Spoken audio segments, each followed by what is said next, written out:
Chapitre 1. Le passé à la lumière du présent. Les peuples de jadis auraient-ils changé d'attitude envers leurs premiers ancêtres s'ils avaient su ce que les savants modernes savent de nos jours? Question qui équivaut dans une certaine mesure à celle-ci. Y a-t-il vraiment incompatibilité entre la religion et la science? Car les idées de nos aïeux étaient fondées en grande partie sur la religion. Prenons un ou deux exemples de pierres d'achoppement en les examinant à la lumière véritable de la religion et de la science, et non à la lueur trompeuse de leur déviation. La religion prétend-elle que les événements préhistoriques peuvent être datés d'après l'interprétation littérale des chiffres mentionnés dans l'Ancien Testament, et que la création elle-même remonte approximativement à 4000 avant Jésus-Christ? Il serait pour le moins difficile de l'affirmer, car 1000 ans sont pour toi comme un jour. Et on peut souvent se demander, lorsque les jours sont mentionnés dans les textes sacrés, s'il s'agit de jours humains ou de jours divins, équivalent chacun à 1 millier d'années humaines, c'est-à-dire à une période qui est incomparablement plus grande qu'une journée humaine. La science peut-elle admettre que la Terre ait été créée il y a environ 6000 ans? Non, à l'évidence, car des preuves de divers ordres montrent sans doute possible que la Terre et l'homme existaient depuis longtemps à cette époque. Si la science semble ici réfuter la lettre des Écritures, elle n'en réfute point l'esprit, car même en dehors des preuves archéologiques et géologiques, il est des raisons directement spirituelles pour ne pas insister sur la lettre de la chronologie de la Genèse. Cela ne veut pas dire que nos ancêtres du Moyen-Âge, dont beaucoup, si ce n'est la plupart, acceptaient effectivement une interprétation littérale, avaient une spiritualité ou une intelligence inférieure à la nôtre, loin de là. Mais comme nous le verrons plus loin, bien qu'ils aient eu presque certainement une perception plus qualitative du temps que nous, c'est-à-dire un sens plus aigu de ses rythmes, ils en avaient sans doute une perception moins purement quantitative. Et cela ne les a pas frappés, comme cela ne peut guère manquer de nous frapper, qu'il y a quelque chose de spirituellement incongru dans l'idée d'une création par un Dieu tout-puissant, si remarquablement infructueuse, que, à l'issue d'une très brève période, le Créateur ait éprouvé la nécessité de noyer la race humaine tout entière, à l'exception d'une seule famille, afin de pouvoir la régénérer. Cependant, ces questions de chronologie mises à part, les hommes du Moyen-Âge étaient trop scrupuleux et avaient un sens de la responsabilité humaine trop marqué pour raisonner à notre manière, ce qui d'ailleurs est tout à leur honneur. Si ce qui est arrivé est incongru, pour ne pas dire monstrueux, c'est l'homme qui est coupable. Cette façon de penser est certainement plus proche de la vérité que certaines idées plus modernes, mais elle ne correspond pas à la vérité tout entière. Et nous qui avons tendance à envisager la question d'une manière plus détachée, ne pouvons nous empêcher de reconnaître que Dieu a aussi ses responsabilités. Néanmoins, il reste à chacun d'entre nous de s'interroger sur son propre degré de détachement, en se souvenant toujours que l'homme qui se tient paresseusement dans la plaine a parfois une meilleure vue de certains aspects de la montagne que ceux qui sont en train de la gravir.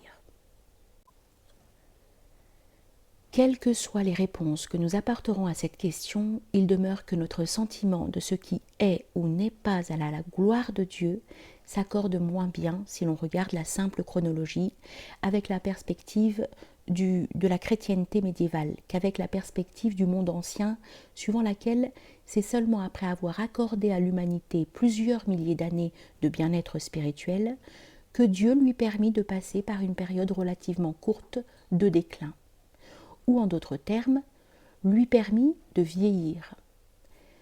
En tout état de cause, cette perspective plus ancienne ne peut être écartée à la légère. Son fondement, la tradition des 4 âges du cycle temporel, que les Grecs et les Romains nommaient âge d'or, d'argent, de bronze et de fer, n'est pas uniquement européen, car on peut le trouver également chez les hindous, en Asie et chez les Indiens d'Amérique du Nord. Selon l'hindouisme, qui possède dans ce domaine la doctrine la plus explicite, l'âge d'or est de loin le plus long. Les âges devinrent de plus en plus courts à mesure qu'ils décroissaient en qualité, le plus court et le pire de tous étant l'âge sombre, qui correspond à l'âge de fer. Mais même cet âge, qui est le plus court et le dernier, et dans lequel nous vivons, remonte à plus de 6000 ans. Ce que les archéologues modernes appellent âge du bronze n'a aucun rapport avec le troisième des 4 âges et ce qu'ils nomment âge du fer, n'est qu'une fraction du 4e âge.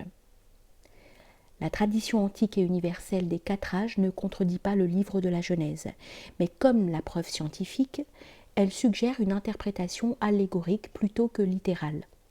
Elle suggère par exemple que certains noms ne désignent pas uniquement des individus, mais des périodes entières de la préhistoire, et que le nom d'Adam en particulier peut désigner non seulement le premier homme, mais aussi l'ensemble de l'humanité primordiale, dont la durée s'étend sur plusieurs milliers d'années. Mais est-il nécessaire pour la religion de soutenir qu'à une certaine époque du passé, l'homme fut créé dans un état d'incomparable excellence duquel il a déchu? Oui, sans aucun doute, car si l'histoire du Jardin d'Éden ne peut avoir une interprétation littérale, elle ne peut non plus signifier l'inverse de ce qu'elle dit. L'objet de l'allégorie, après tout, est d'exprimer la vérité, non l'erreur.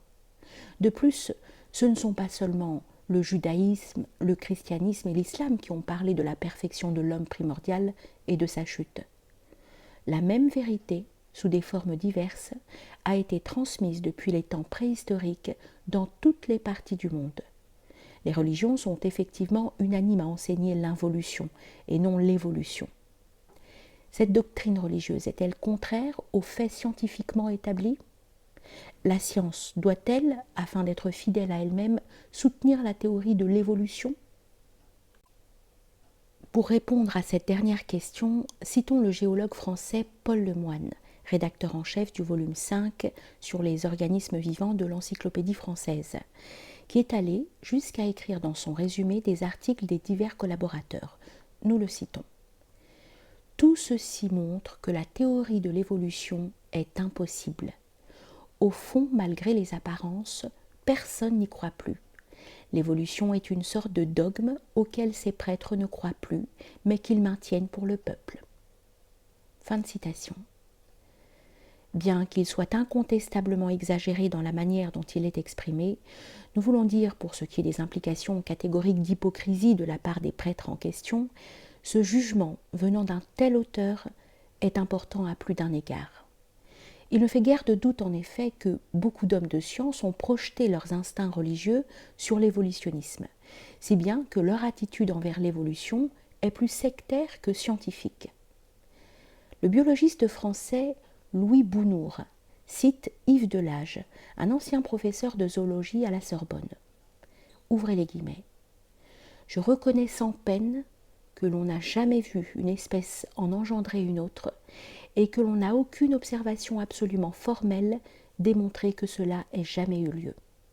Je considère cependant l'évolution comme aussi certaine que si elle était démontrée objectivement. » Fermez les guillemets. Bounour fait le commentaire suivant. Ouvrez les guillemets.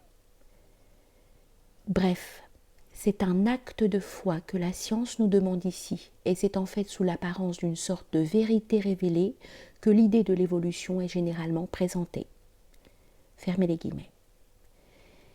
Il cite cependant Jean Pifteau, professeur de paléontologie à la Sorbonne, qui reconnaît que la science des faits en ce qui concerne l'évolution ne peut accepter aucune des diverses théories qui cherchent à en rendre compte. Elle se trouve même en opposition avec chacune d'elles. Il y a là quelque chose de décevant et d'inquiétant. Fin de citation. La théorie de Darwin dut principalement son succès à la conviction largement répandue que l'Européen du XIXe siècle représentait le type humain le plus achevé alors atteint. Cette conviction constitua à l'avance comme un réceptacle spécial à la théorie de notre ancêtre infrahumain, théorie qui fut aussitôt saluée par les humanistes comme une confirmation scientifique de leur croyance au progrès. Ce fut en vain qu'une minorité résolue de savants soutint avec ténacité durant ces 100 dernières années que la théorie de l'évolution ne possède aucune base scientifique et qu'elle va à l'encontre de beaucoup de faits connus, et en vain qu'ils plaidèrent pour une attitude scientifique plus rigoureuse envers toute la question. Critiquer l'évolutionnisme, même de façon pertinente, fut à peu près aussi efficace que tenter d'endiguer un raz-de-marée. Mais la vague donne à présent des signes d'épuisement, et de plus en plus de savants réexaminent cette théorie avec objectivité, si bien qu'un grand nombre de ceux qui furent autrefois évolutionnistes l'ont rejeté complètement. Louis Bounour, que nous avons cité, est l'un de ceux-ci. Un autre, Douglas Dewar, écrit, ouvrez les guillemets, « Il est grand temps que biologistes et géologues se mettent d'accord avec les astronomes, les physiciens et les chimistes et admettent que le monde et l'univers sont extrêmement mystérieux et que toutes les tentatives pour les expliquer, par la recherche scientifique, ont échoué. » Fermez les guillemets. Et après avoir divisé les évolutionnistes en 10 groupes principaux, avec quelques subdivisions, selon leurs différentes opinions relatives à l'animal ayant formé le dernier maillon de la chaîne de notre ancêtre, censément préhumain, opinions toutes purement conjecturales et mutuellement contradictoires, ils déclarent, ouvrez les guillemets, en 1921, Ranke écrivait « Tout ce que la science peut dire sur cette question, qui soit compatible avec sa dignité, c'est qu'elle ne sait rien des origines de l'homme. » Ceci est aussi vrai aujourd'hui qu'en 1921. Fermez les guillemets. Si la science ne sait rien des origines de l'homme, elle sait beaucoup de choses de son passé préhistorique. Mais cette connaissance, pour en revenir à notre question initiale, n'aurait peu ou rien appris à nos ancêtres, sauf en ce qui concerne la chronologie, pas plus que cela n'aurait provoqué un changement général de leur attitude. Car lorsqu'ils tournaient leur regard vers le passé, ce qu'ils voyaient ce n'était pas une civilisation complexe, mais des petits villages, avec une organisation sociale minimale. Et plus loin dans le passé, il y avait eu pour eux des hommes vivant sans maison, dans un environnement entièrement naturel, sans livres, sans agriculture et même, au commencement, sans vêtements. Il serait alors vrai de dire que la conception que les anciens avaient des premiers hommes, fondée sur leurs écritures sacrées et sur un savoir traditionnel séculaire, transmis par voie orale depuis un passé lointain, n'était guère différente en ce qui concerne les aspects matériels de l'existence, de la conception scientifique moderne, qui diffère principalement de la conception traditionnelle en ce qu'elle considère les mêmes faits d'une autre manière.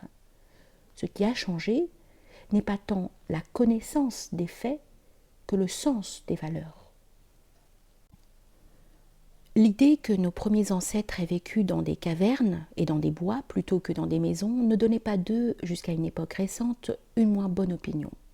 Il n'y a pas si longtemps de cela que Shakespeare faisait dire au duc banni, vivant dans la forêt d'Ardenne, comme il vivait dans le monde doré. Nous citons.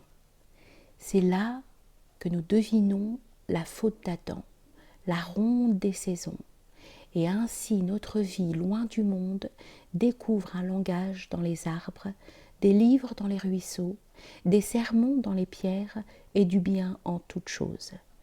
Une telle vie, je ne pourrais la quitter. Fin de citation. Ces mots peuvent encore trouver en certaines âmes un puissant écho, un acquiescement qui est bien plus qu'une simple approbation d'ordre esthétique. Et par-delà Shakespeare, d'un bout à l'autre du Moyen-Âge et en remontant jusqu'au passé historique le plus lointain, on ne trouve pas d'époque où l'Occident n'ait eu ses ermites, dont certains furent les hommes les plus vénérés de leur génération. Il ne peut y avoir de doute non plus que cet exceptionnel petit nombre, vivant dans un cadre naturel, éprouvait pour la vile dépendance de ses frères envers la civilisation une certaine pitié bienveillante. L'Orient, pour sa part, n'a jamais complètement rompu avec l'ancien sens des valeurs, selon lequel le meilleur milieu pour l'homme est son milieu primordial. Ainsi, parmi les hindous, c'est encore un idéal et un privilège pour un homme de finir sa vie dans la solitude de la nature vierge. Pour ceux qui peuvent sans peine saisir ce point de vue, il n'est pas difficile de voir que l'agriculture, après qu'un certain degré de développement eût été atteint, loin de constituer un quelconque progrès, représenta en fait le premier pas de la phase finale dans la dégénérescence humaine. Dans le récit de l'Ancien Testament, ce pas, englobant sans nul doute des centaines de générations humaines, est résumé en la personne de Caïn. Il représente l'agriculture en ce qu'elle se distingue de la chasse et de l'élevage. C'est Caïn également qui construisit les premières cités et commit le premier crime. D'après les commentaires de la Genèse, Caïn avait la passion de l'agriculture. Un tel attachement, du point de vue du nomade chasseur et berger et du laboureur occasionnel, contribua fortement au déclin. Faire de l'agriculture une profession signifie s'implanter en un lieu précis, ce qui entraîne la construction de villages, lesquels tôt ou tard deviennent des villes. Dans le monde ancien, de même que l'état de berger fut toujours associé à l'innocence, de même les villes furent toujours considérées, relativement parlant, comme des lieux de corruption. Tacite nous rapporte qu'à son époque, les Germains avaient les maisons en horreur. Même aujourd'hui, il existe des peuples nomades ou semi-nomades, comme les Peaux-Rouges par exemple, qui ont un mépris spontané pour tout ce qui, comme l'agriculture, les fixerait en un endroit précis et par là même restreindrait leur liberté. L'homme rouge n'a pas l'intention de se fixer sur cette terre où toute chose, selon la loi de stabilisation et aussi de condensation, de pétrification pourrait-on dire, est susceptible de se cristalliser. Et ceci explique l'aversion des Indiens pour les maisons, en particulier celles en pierre, et également l'absence d'une écriture qui, en accord avec cette perspective, fixerait et tuerait le flux sacré de l'esprit. Cette citation nous amène de la question de l'agriculture à celle de l'alphabétisation. À ce propos, nous rappellerons que les druides également, comme César nous le rapporte, considéraient que confier les doctrines sacrées à l'écriture reviendrait à les profaner. On pourrait donner beaucoup d'autres exemples pour montrer que l'absence d'écriture, de même que l'absence d'agriculture, peut avoir une raison positive. En tout cas, bien que nous soyons habitués à un degré ou à un autre à penser que les prouesses linguistiques sont inséparables de l'alphabétisation, il suffit d'un moment de réflexion pour s'apercevoir qu'il n'existe pas de rapport fondamental entre les deux, car la culture linguistique est tout à fait indépendante de l'alphabet écrit, qui vient comme une annexe tardive dans l'ensemble de l'histoire du langage. Comme Ananda Coomaraswamy l'a fait remarquer en se référant à ce qu'il appelle cet ensemble de la littérature prophétique qui comprend la Bible, les Védas, les Édas, les grandes épopées et d'une manière générale les meilleurs livres du monde, nous citons « Parmi ces livres, beaucoup existaient longtemps avant d'avoir été transcrits. Beaucoup n'ont jamais été transcrits et d'autres ont été ou seront perdus. » Fermez les guillemets. Des hommes innombrables, complètement illettrés, ont maîtrisé des langues extrêmement élaborées. Ouvrez les guillemets. J'ai tendance à penser que le meilleur dialecte est celui que parlent les gens les plus illettrés dans les îles. Des hommes lucides et à la mémoire admirable, généralement vieux et très pauvres, vivant à l'écart sur des îles éloignées et parlant seulement le gaélique. Fermez les guillemets. Citation. L'aptitude de la tradition orale à transmettre un grand nombre de vers au cours de centaines d'années est établie et reconnue. À cette littérature orale, comme l'appellent les Français, l'éducation n'est pas favorable. L'alphabétisation la détruit, avec parfois une surprenante rapidité. Quand une nation apprend à lire, ce qui était autrefois la propriété du peuple tout entier, devient l'héritage des seuls illettrés, et bientôt, pour peu qu'il ne soit pas recueilli par les folkloristes, disparaît complètement. Fin de citation. Autre citation. S'il fallait déterminer le facteur qui a entraîné le déclin de la culture dans les villages anglais, nous dirions que c'est l'alphabétisation. Fin de citation. Aux nouvelles hébrides, on éduque les enfants en leur apprenant à écouter et à observer. Sans l'écriture, la mémoire est parfaite, la tradition exacte. À l'enfant qui grandit, on apprend tout ce que l'on sait. On peut considérer les chansons comme des contes. La structure et la matière des milliers de mythes que chaque enfant apprend, souvent par cœur, et certaines histoires durent des heures, constituent une véritable bibliothèque. Les auditeurs sont retenus dans un filet verbal. Leurs conversations ont dans les mots une précision et une beauté que nous ne connaissons plus. Les indigènes ont facilement appris à écrire après le contact avec la civilisation blanche. Ils regardent cela comme une performance curieuse et inutile. Ils demandent « L'homme ne peut-il pas se souvenir et parler ?»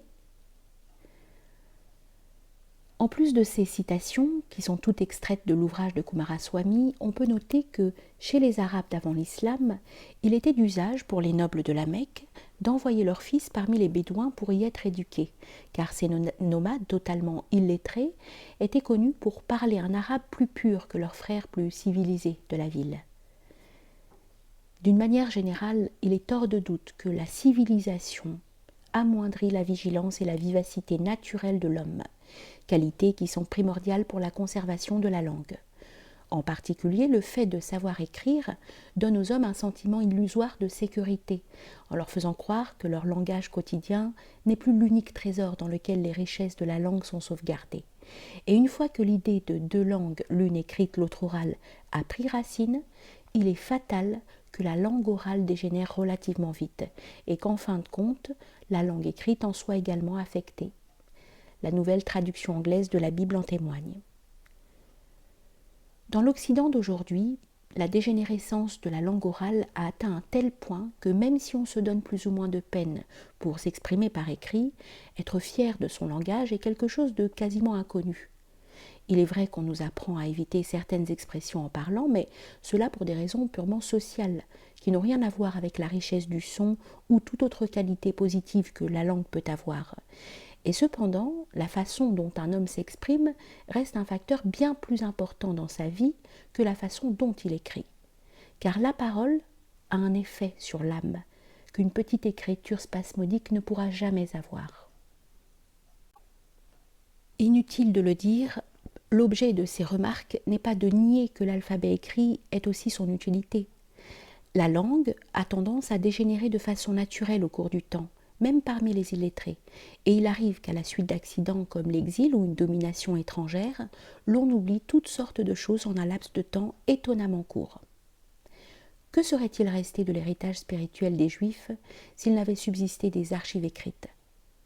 Quoi qu'il en soit, l'inspiration manifeste de certains arts calligraphiques suggère qu'à l'époque où les hommes se mirent à transposer la parole par écrit, ils le firent sur l'ordre de Dieu, et pas seulement avec la permission de Dieu. Après tout, ce n'est pas l'écriture, mais l'imprimerie qui a transformé le monde moderne en un véritable fatras de livres inutiles.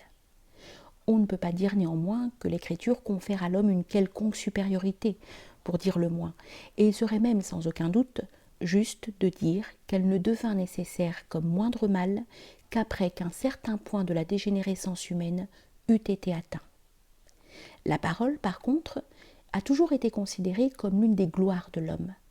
Dans le judaïsme comme dans l'islam, il est enseigné que c'est par une révélation divine qu'Adam apprit la langue véritable, c'est-à-dire la langue dans laquelle le son correspondait exactement au sens.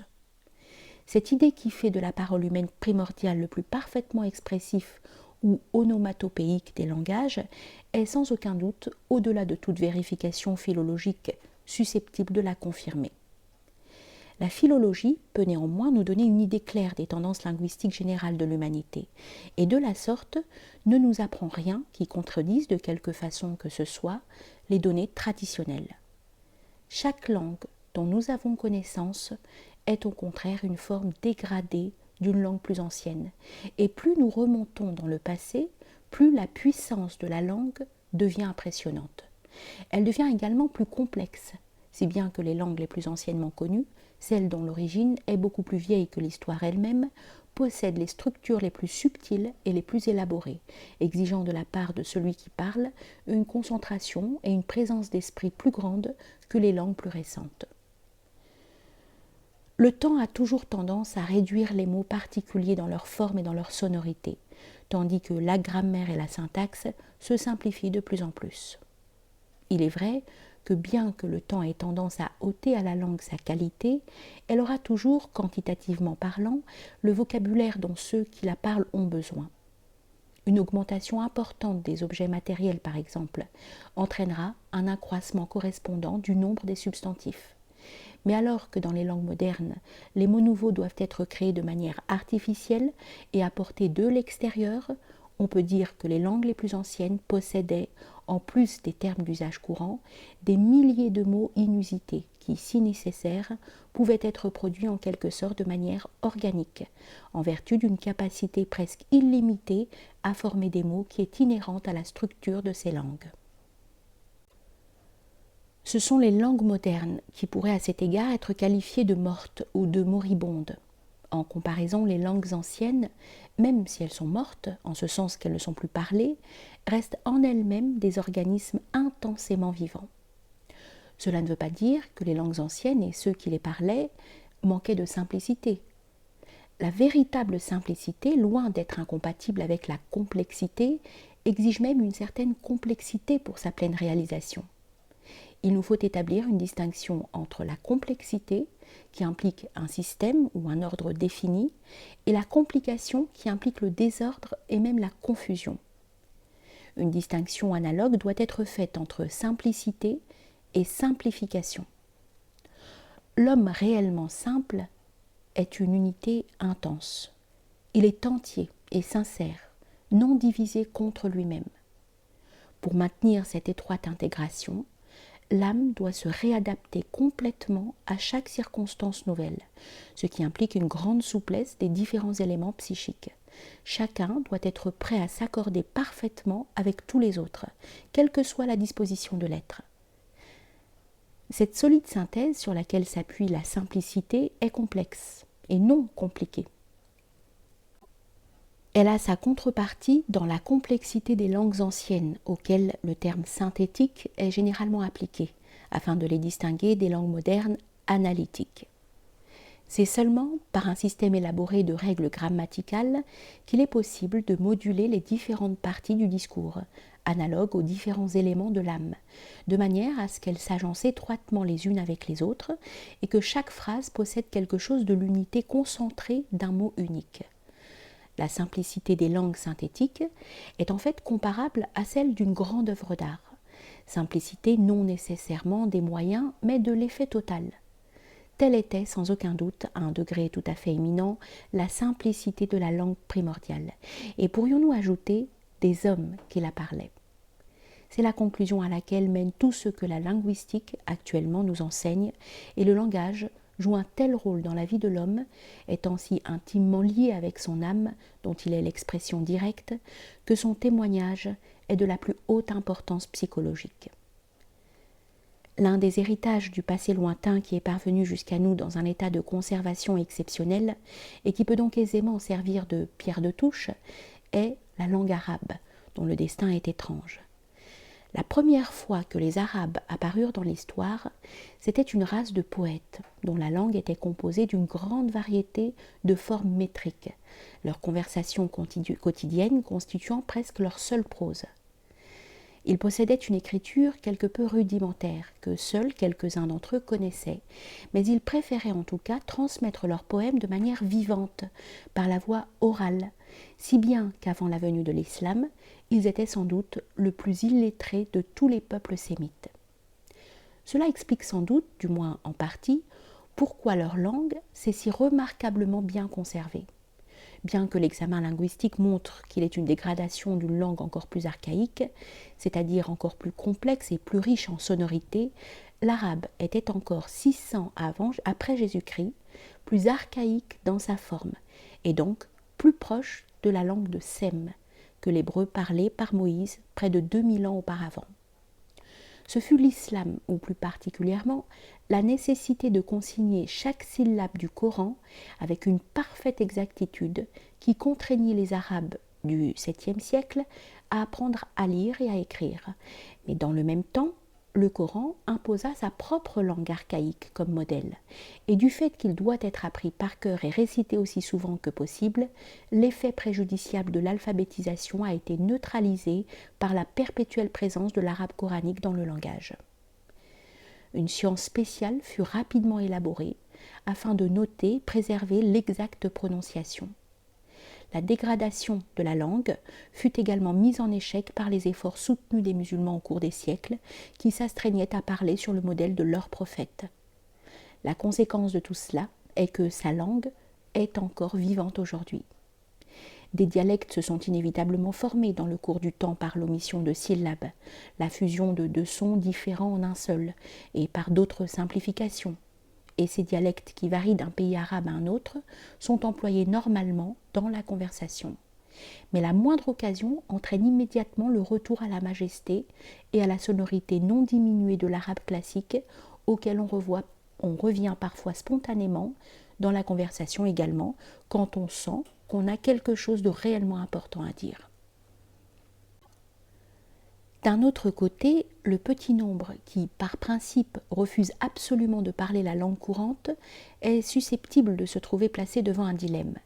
Soit il doit s'abstenir totalement de prendre part à une conversation ordinaire, soit il doit courir le risque de produire un effet incongru, semblable à des gamins de la rue se déguisant en rois. Le bavardage futile, c'est-à-dire l'expression rapide de pensées irréfléchies, a dû être quelque chose de relativement inconnu par le passé, car c'est une chose à laquelle les langues anciennes ne se prêtent pas. Si les hommes pensaient avec plus d'aisance et s'appliquaient plus à composer leurs pensées, ils s'appliquaient certainement plus aussi à les exprimer. C'est la même chose pour le sanskrit que pour l'arabe. Chacun, avec sa merveilleuse variété de sons consonantiques, nous amène à cette seule conclusion.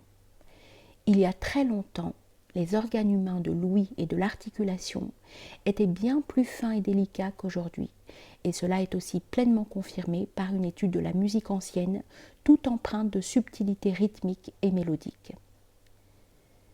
Si la philologie ne peut parvenir aux origines du langage, elle peut néanmoins contempler d'un seul regard des milliers d'années d'histoire linguistique, qui sont aussi, sous un certain rapport, des milliers d'années de l'histoire de l'âme humaine, une histoire qui n'est certes pas impartiale, mais est remarquablement définie aussi loin que l'on puisse remonter. À la lumière de cette perspective, qui nous ramène loin dans ce qu'on appelle la préhistoire, force nous est de prendre note d'une tendance implacable. Elle est elle-même simplement un des aspects d'une tendance plus générale dont conviennent d'ailleurs, comme le remarque Dewar, la plupart des physiciens, des chimistes, des mathématiciens et des astronomes, et qui leur fait dire que l'univers est comme une montre qui a besoin d'être remontée. Jusqu'ici, la science et la religion sont d'accord.